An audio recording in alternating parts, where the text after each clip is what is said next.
আজকে আমি দই কাতলা বানাবো। তো প্রথমে আমি হলুদ আর নুন মাছে মাখিয়ে নিচ্ছি। মাছগুলো ভাজার জন্য আমি কড়াই বসিয়েছি। ততক্ষণ তেলটা গরম হোক, আমি এদিকে একটা মশলা করে নিই। এখানে দেখো মগজদানা আছে, কাজু আছে, কিশমিশ আছে, আদা আর রসুন আছে, আর দু এক পর পেঁয়াজ দিয়েছি একটুখানি কেটে, আর একটু পোস্ত দিলাম, দিয়ে ভালো করে এটা পেস্ট বানিয়ে নেব। আবার সামান্য গোটা জিরে দিলাম। তেলটা গরম হয়ে গেছে, এবার আমি মাছগুলো একটা একটা করে দিয়ে দেবো।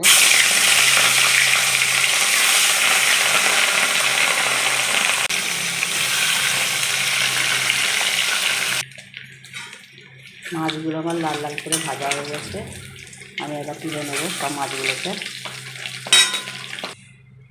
কালো জিরা ফোড়ন দিলাম, একটা গোটা পেঁয়াজ কেটে কুচিয়ে নিয়ে দিলাম। পেঁয়াজগুলো আমি লাল লাল করে ভেজে নিলাম, এগুলো তুলে নেবো। এটা উপর দিয়ে দেবো বলে মাছের বেটে রাখা পেস্টটা আমি এবার দিয়ে দিচ্ছি। লঙ্কা দিয়ে দিলাম,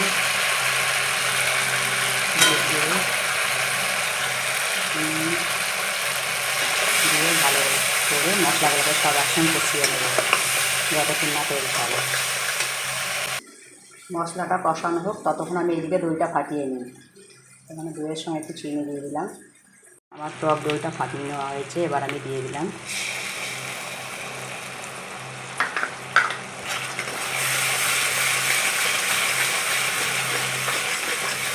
সবগুলোই দিয়ে একসঙ্গে ভালো করে আবার কিছুক্ষণ মশলার সঙ্গে কষে নেবো।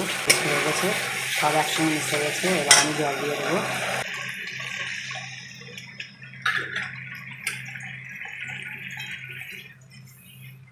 এবার আমি উপর থেকে মাছগুলো দিয়ে দেবো।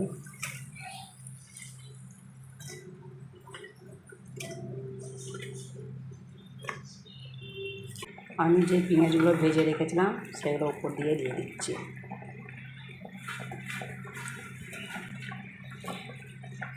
এরকমভাবে করলে মাছটা খুব সুন্দর টেস্ট আছে।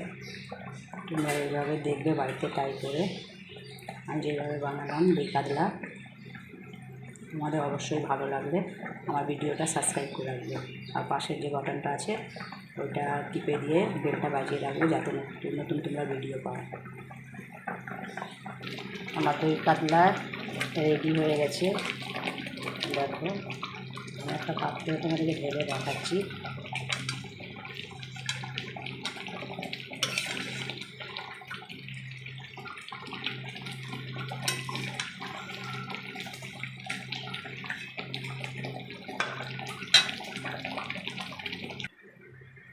দেখো আমার দই কাতলা রেডি। আমি একটা পাত্রের মধ্যে ঢেলে নিয়েছি, কত সুন্দর কালার এসছে। তোমরা অবশ্যই বাড়িতে এইভাবে ট্রাই করবে, দেখবে খুব সুন্দর খেতে হবে। বাই, নেক্সট ভিডিওতে আবার দেখা হবে।